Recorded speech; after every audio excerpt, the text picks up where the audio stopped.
Okie doke. Ready to start then? Yeah. Okay.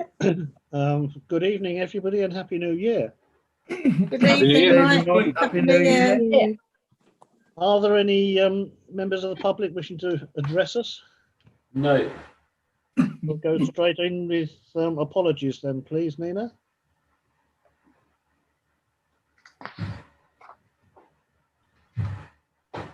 Say again, Nina. Yeah, no apologies. There's no apologies.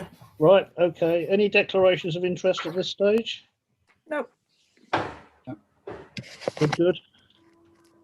Okay. Minutes of the last meeting held on the 9th of November. Everybody happy with them?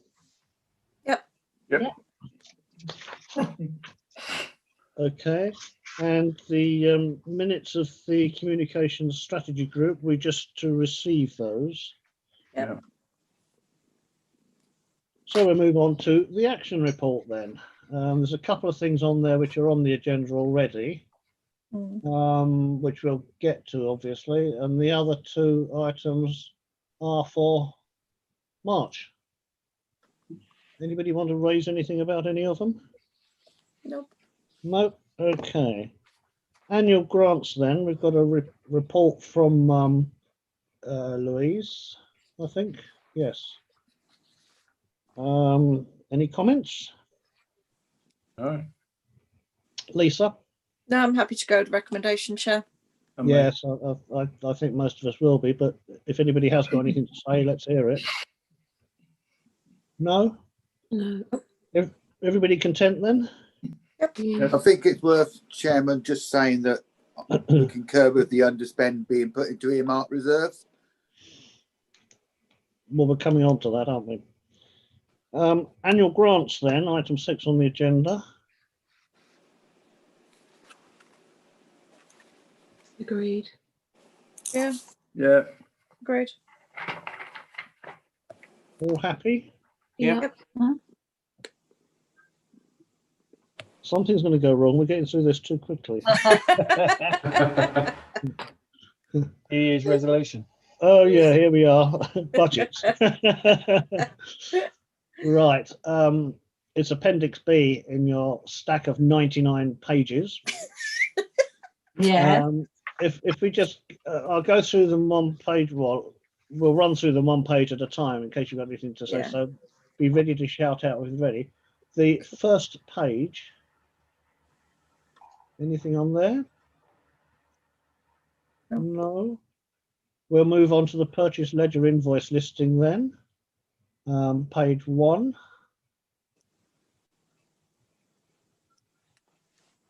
Page. No, it's not page 1. Yes, it is. Just one page, yeah. And then we come on to the detailed income and expenditure, page 1.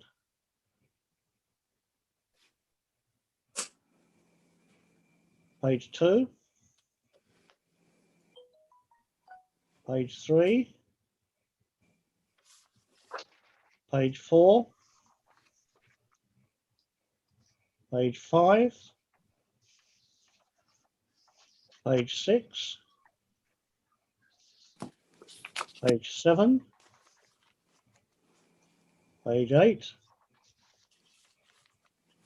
Page 9. Page 10. Page 11. And onto the summary income and expenditure by budget head. Page 1.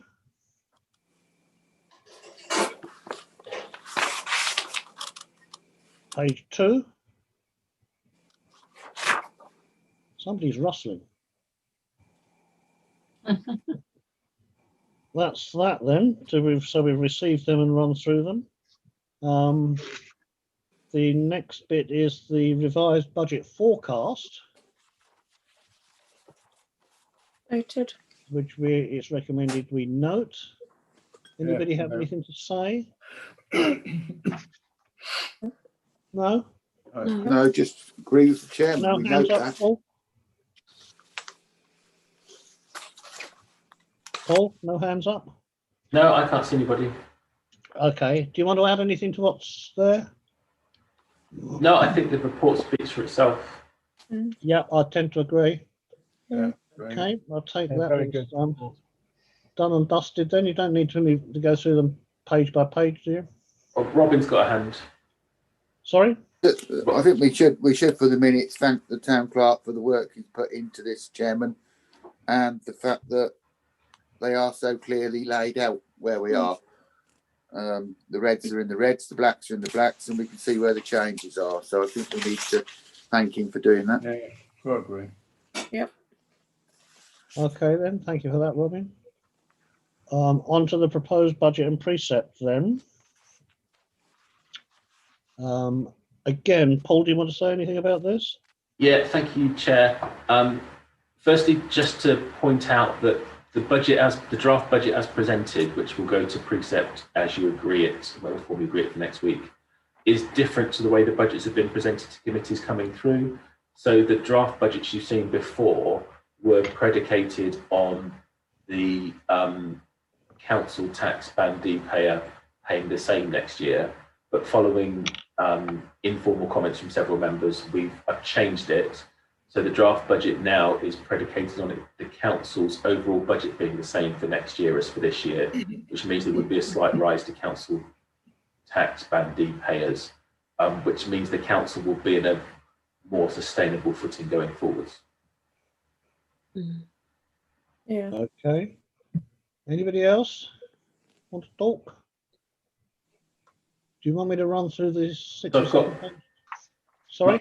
Martin and John and Robin have hands up.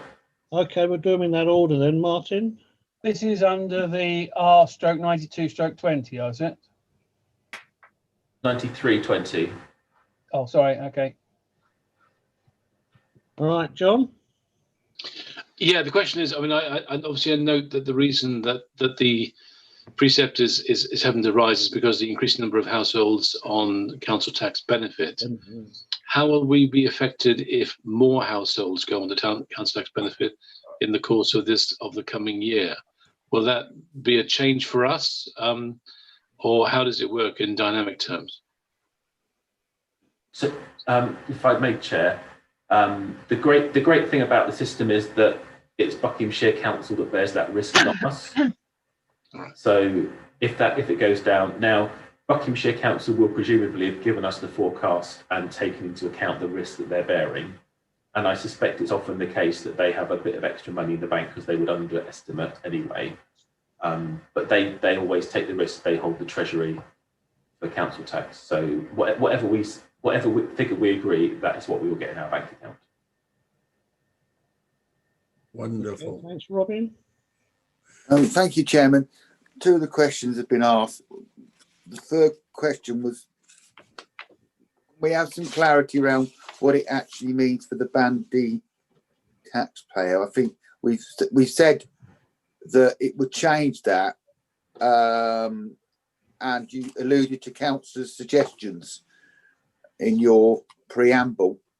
Those councillor suggestions, were they part of a budget meeting or were they part of a suggestions? Because we do need to have some clarity what that means for a band D person. You said there'd be a slight change in the amount they pay by the way we do the budgeting. Not that I'm questioning it, I'm just saying we need to have some clarity around that. So from the recommendation 1A, the band D taxpayer at the moment is paying £169.16p per year, and they would go up to paying £173.27, which is an increase of £4.21 for the year, or 8 pence a week. Thank you.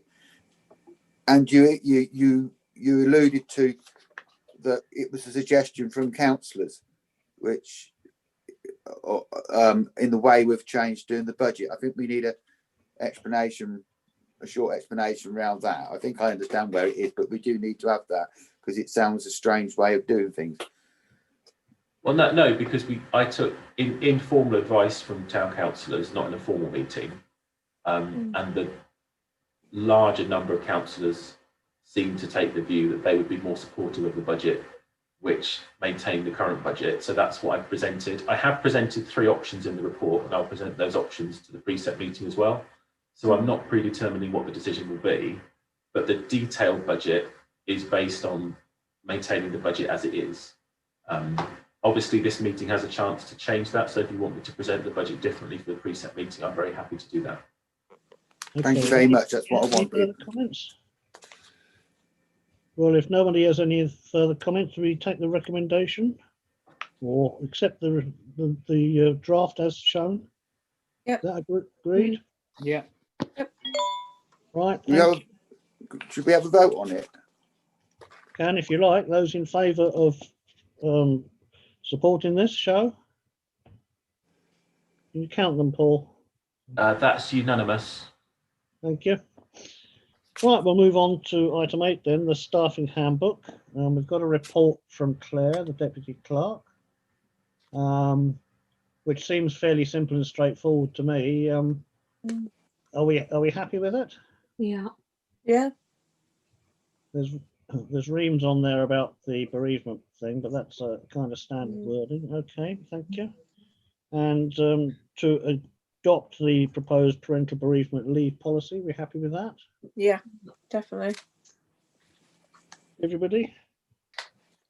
Yep. I'm taking silence as assent. Lots of nodding. Pensions review then.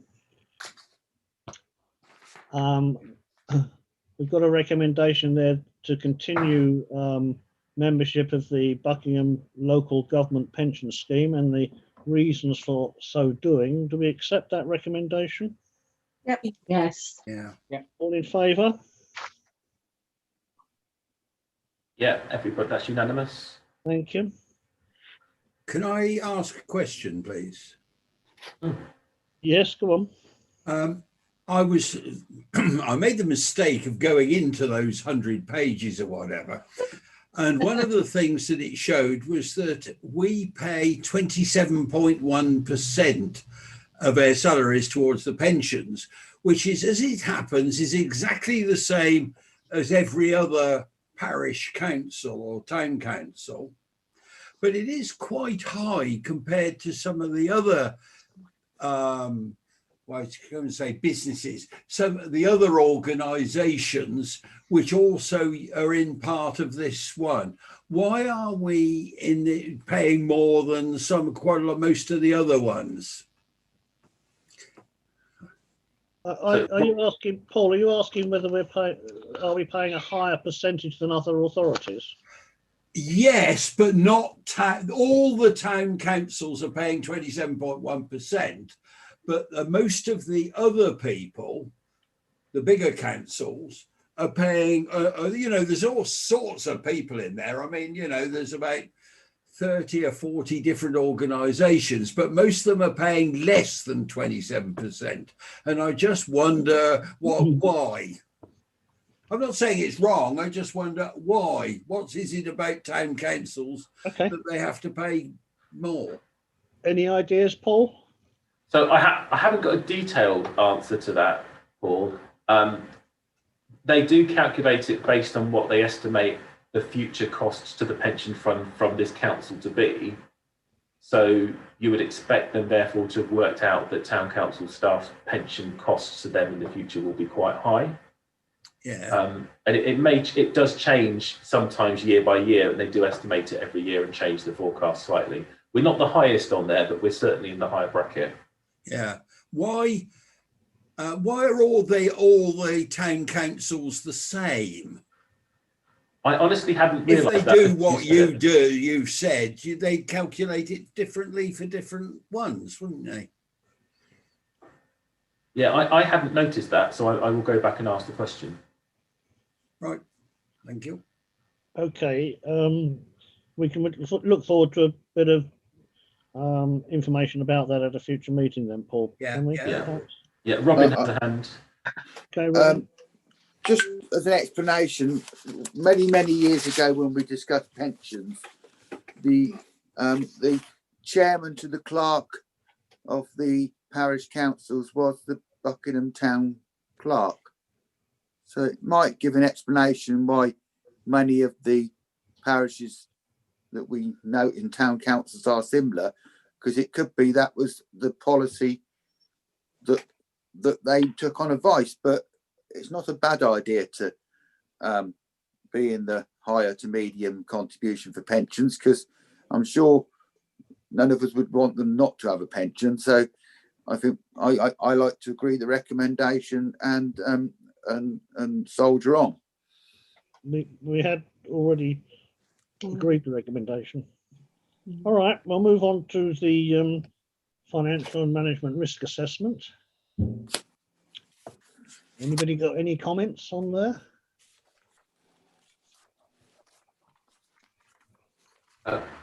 Councillor Try has hand. Thank you. So we've got the likelihood and impact risk numbers, and then the color coded, the rag coded risk assessment. But in the review, it's only wording. Do we know if any of those reviews are of still high risk compared with the wording that you've put in there? So, because I can quickly see the risk assessment is, you know, relatively low or high, but I don't know what the outcome is being a high or low risk. It's a traffic light system, isn't it? So it goes on the colour. Yes. So the good news is nothing's red. So if there were any reds, then that would be the thing to really cause concern. So nothing has changed very much from the last time you saw this. A few bits have been tightened up, and just to reflect where we are now, the final row, number 23 on COVID-19, that's new, so you haven't seen that before. But there shouldn't be any information in there which surprises you, and there's nothing in there that I'm saying is red in terms of the overall finance. Okay, so the risk assessment color-coded column is the mitigation, including your controls? Yes. Okay, sorry. It was just that it was before those, and I was sort of just reading it across. So I got the risk assessment and thought, oh, that was the risk assessment of the likelihood and impact together. Okay. All right. Did you say Robin wanted to That's come in? fine. Thank you very much for that clarification. Yeah, just a question. Good that we've got nothing in the red. I was flicking through it. I couldn't find the elements which maybe we should be reviewing these in a different committee. Is the cemetery and other matters where we assess those as a risk, because obviously we're still not completed those projects, and I didn't notice them. If I'd missed them, I apologise, but I didn't notice the cemetery purchase in there, and the and possible land transfers being Tindrick Road in there. Are we going to assess those somewhere different? If you look at row number 5 on cemetery. Okay. Row number 5, cemetery. Yeah. Are you content that that's a? Obviously you are, but are you content that that's a good recollection of where we are with the project? Yes. Obviously, it's a very brief set of wording, but it does at least note down for members to be clear within the risk assessment that's an issue. And if that's one of our bigger liabilities, as you would accept. Yeah. Well, if they don't pay us, yeah. Okay. Any other comments on that? Oh, Councillor Try. Yes. Under area 16, insurable risks. Well, there's no page numbers on them.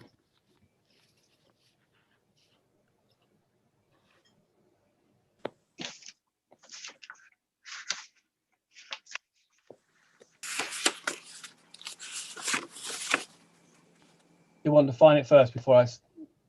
No, I've got it.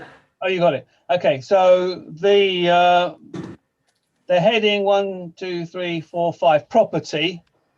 The likelihood is 2, the impact is 4, but the risk assessment is 10. Should that not be 8? It should indeed, yes. I will correct that. Thank you. Blue Peter badge for Councillor Martin Try, I think. Any other comments on this?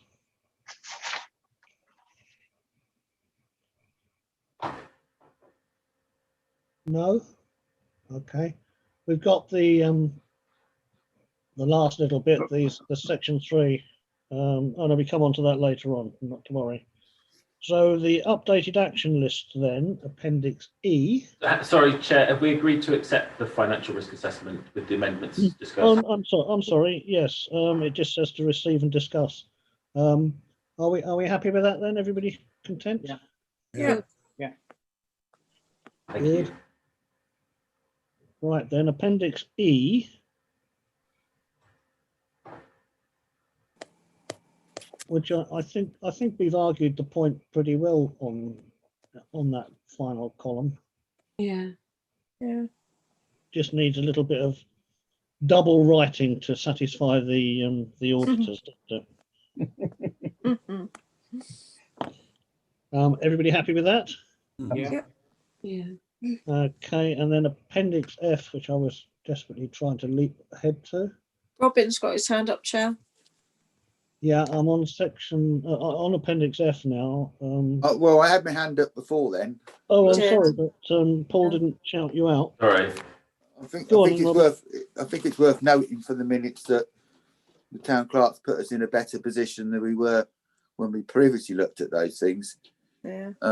And I think we should thank him in the minutes where we had problems with that in a previous It's resolved. thing. So we should thank him for where he's got us. Definitely. Yes, I'll go along with that, certainly. Yeah. Yeah. Now for Appendix F. So if I may introduce this.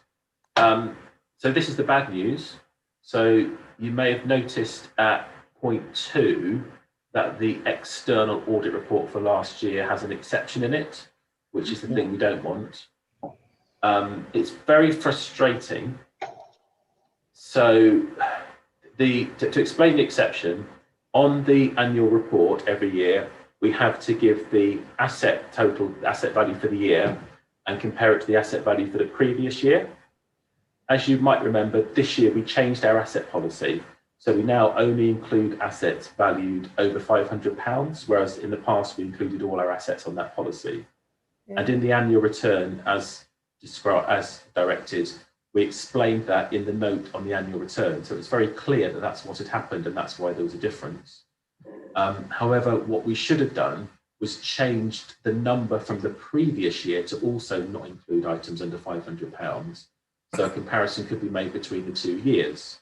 The language used, in my opinion, in the guidance wasn't that clear, but nonetheless, that's why the exception has been noted, that the report, the figure from the previous year wasn't amended to use the new policy. In the terms of local authority accounting and auditing and that, is that a really serious issue, or is it just one of those things that happens because of lack of clarity in the instructions? It's not a really serious issue. It's unfortunate to have an exception in your annual audit. That's something that gets flagged up and will be spotted. In my view, the substance of it isn't significant at all because it was really clear anyway. Well, I think we're very much inclined to accept your explanation of it, Paul, and thank you for that as well. Any other comments on it? Robin's Yes. Robin? Yeah, just a question around an exception. Does the exception have any negative impacts on us? When I say negative impacts, when we're going out for borrowings or we're or in the way that we pay out monies. I mean, does it? It's not unusual for an exception to be on an account in local government at all. But does it have any negative impact on us with local government borrowings or something along the line? Doesn't. So in which case, it's just somebody interpreting it the way they did then, really. Will the new auditors, our internal auditors, will they work with us to make sure this doesn't happen again? because we have paid They them. will. We have paid them, so we would have hoped that they would have been giving us the advice to have had this. That's what we pay them for. So Yeah. So they never flagged it up. So from that point of view, they, you know, we paid them money. They didn't flag it up. We should mark that down as something we should be wise to ask them about.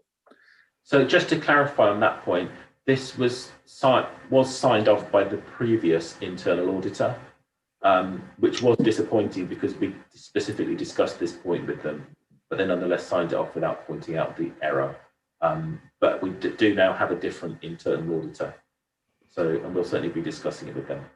Suggest that's probably a good decision then. Someone needs to audit the auditor. That's always the question, isn't it? Who audits the auditor? Yeah. Another auditor. All right, are we ready to move on then now? Yes. Yeah. We go to Appendix G then, direct debits and standing orders. Just a list of them, what we give it to. Chair? Councillor Try. We received that. Mike, Councillor Try. Sorry, Martin, please go ahead. Yeah. May I ask what the purpose of this appendix is? And the reason for asking is that, you know, we've got a list of suppliers, descriptions, sites. Some of them have amounts against, although the others are variable, and then whether it's monthly or quarterly.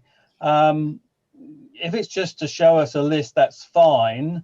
If it's for us to try and get some financial clarity on it, then I think maybe the variable ones ought to have a range of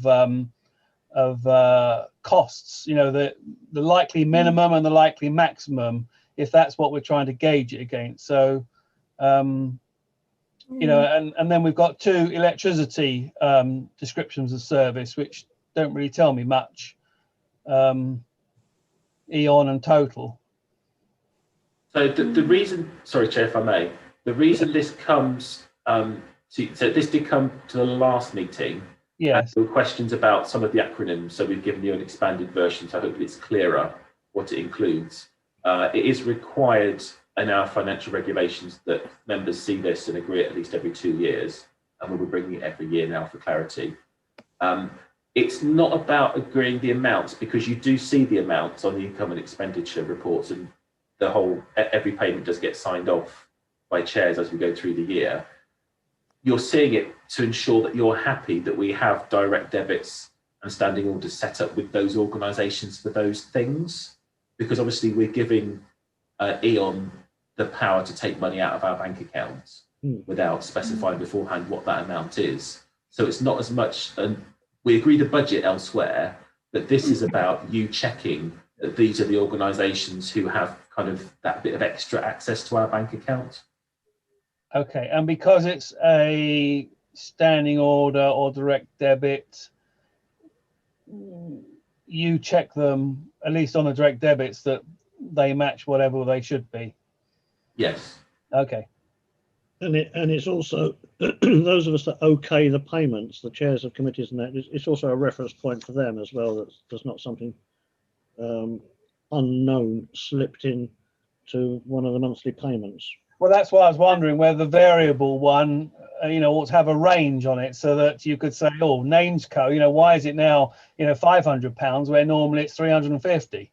Well, I'm pretty certain that Jodie would pick that up and query it. Okay, that's fine. It's So the you've answered names my of the question, but recipients that. It's not for us to verify the costings in there, just but it is perhaps for those who've got responsibility for authorising the payments to know that we're doing it to a supplier that we're happy with. Yeah, thank you very much. Okay, can we move on? Robin has a hand. Robin? Well, just to pretty much concur with the chairman, I mean, these all come to us. Jodie monitors them. If there was something untoward, Jodie pick it up. The only thing I would say at some point in the future, although it's in the other accounts that people see anyway, is maybe just so Councillor Try's happy, is that we just give him a broad range of figures, because he's asked the question about what's in there, and just because other people sign checks or sign back payments, he's entitled to know that. So I think at some point, could I suggest that we we just re-put it back on, not to query it, but with a range of expenditure against it, because he hasn't seen that, and he's asking a question, so he's entitled to that. No, I'm absolutely happy that the V is for variable and other people sign it off with all the due diligence that goes with that. So I don't need it. I may have asked, but I don't actually need it. Thank you. Okay, we'll move on then to the calendar for the next year or two. Yeah. Thank you, Chair. If I may, the 2021 calendar, we've changed slightly from the version you've already agreed, and we've changed it in May because obviously when we agreed the 2021 calendar early in 2020, we weren't planning to have an election this year. So we've changed the calendar for this year to be like what the calendar was for last year, so that after the election on May the 6th, there won't be a meeting because the election's on the Thursday, but assuming they carry out the count on the Saturday as they were planning to this year, then we couldn't have a council meeting on the following Monday night. So that Monday night will be for induction for new councillors. We'll then do the statutory meeting and the full council where we agree all the policies on the 17th, which is not a Monday, it's a Thursday, is that right? Sorry, no, it is a Monday, I take that back, it's the following Monday. And if there's any urgent planning decisions to make that can't wait, we'll make them at that meeting as well. So that'll be a heavy meeting, but at least we'll get stuff done in time it needs to be done. And again, we're leaving mayor making till a bit later, because obviously we can't know for sure who the mayor will be before the election, because we don't know who will be elected. So we'll set up a mayor making event, and then that will give time for the actual mayor who's agreed at that meeting to make the appropriate arrangements. Okay, thanks. Any other comments? Robin, Generally, just to say thank you for this, but we may have scheduled in an election, but the R is still high, and the population is still under flux really with COVID. So we do need to keep monitoring that, because the idea of an election knocking people's doors or whatever with COVID doesn't sound very sensible, and all very prudent. And so we do need to monitor that, because this may change again. Hopefully it won't, but we've been here before, haven't we? We had these discussions last year before the election. We didn't know, we thought we'd be having an election in May. It didn't happen, did it? So, and we've been here before. I'm not sure where we're going to go. I wish I did, but I think we should at least get some clarity. The town clerk should be seeking some clarity, at least in February, where they believe the government's going to the end of February, because we will have to make plans, because we've had a mayor who's been the most unfortunate mayor, having to be during the COVID period. Whoever the new mayor or mayoress is in the new council, let's hope that they have some chance to get out and about. But we are in uncertain times still. Although we've got this here, we do have a responsibility to make sure that we ask the questions, because the idea of an election taking place the way the pandemic's ripping up and down the country at the moment doesn't seem very, very sensible, really. John? 3 points. One is, I think, given what Councillor Dutcher has just been referring to, we ought to start planning sooner rather than later for a virtual annual town meeting on the 17th of March. I don't know how we can do that, but I think we need to think about that we will have to do it in a virtual way. Secondly, I'll do a Martin try now. Statutory on May the 17th is spelled incorrectly. If we could correct that in the final copy, that would be good. And thirdly, we did make a policy decision, I thought, not to have a meeting when there is a bank holiday in the week. And the meeting of the environment on March 29th is the end of that week is Good Friday. So that offends against our policy that we agreed that we'd have no meetings when there was a bank holiday or some other national holiday in the week of that meeting. So it's a bit of a challenge, this, but I think we ought to move that. maybe move full council back a week or something, and then allow it to step back a week. So we've got full council on the 8th of March, planning on the 15th, and environment on the 22nd instead. But we did make that agreement, I think. You're right, we did. Yes, Ruth? Yeah, I was just going to say it was because when the bank holiday is on the Monday, what we used to do was to then have the council meeting on the Tuesday instead. So I think it was specifically when it was a bank holiday on a Monday that we decided we wouldn't have a council meeting, not if it's on a Friday. Yeah. So I think that's why we've got the calendar as we have. I Yeah. agree. Martin and John have hands. Yeah, but John's point about a virtual statutory meeting is Yeah, no, that's a fair good one enough. to bear in Yeah. mind. Yeah, Yeah. happy with that. Okay, Martin? Yes, just on that 17th and the statutory meeting, is it wise to have a statutory meeting and a full meeting on the same night, considering we've got a 10 o'clock deadline and we've got possibly new councillors, and that's quite an intimidating meeting going on there for a good full evening. Yeah. I think it's fine because the annual statutory meeting is a short meeting where we do the things that we have to do, like officially appoint the mayor, and then the full meeting is like the normal full meeting. It's really just 2 or 3 agenda items, isn't it? Yeah, it is. It's a very short meeting. Well, we won't be officially appointing the mayor because that doesn't come until the 4th of June. No, technically, you officially appoint the mayor at that meeting, and then mayor making is a ceremonial confirmation. Oh, okay. All right. Geraldine, I think you've got your hand up. Well, I was just saying the same as Martin. How can we officially appoint the mayor? Because the elections are not until the 7th of May. And we may have different sets of councillors completely. But the annual statutory meeting is after the election. No, we said the 17th of March. No, 17th of May. May. Somebody said March earlier. Oh, that's the annual town meeting. That was on the 17th of March. 17th of May. Yeah, 17th of May. Yeah, it's the annual town meeting. It's the March one. Okay. Robin has a hand. Oh, John has a hand as well. John? Yeah, I'm not a dying and ditch about Good Friday. I understand Councillor Newell's point. And yes, she's correct. Although I would say it's good because it could be Easter holiday time, people go away and all that kind of stuff. And we do endeavour to make our council meetings as friendly to all ages, not just people who typically are beyond childcare responsibilities, as it were. I think it's important that we do actually try and avoid, meetings during weeks when people are likely to be taking holidays and so forth. That's one of the reasons we avoid August as well. But I'm not dying in a ditch about it. It's not a major issue.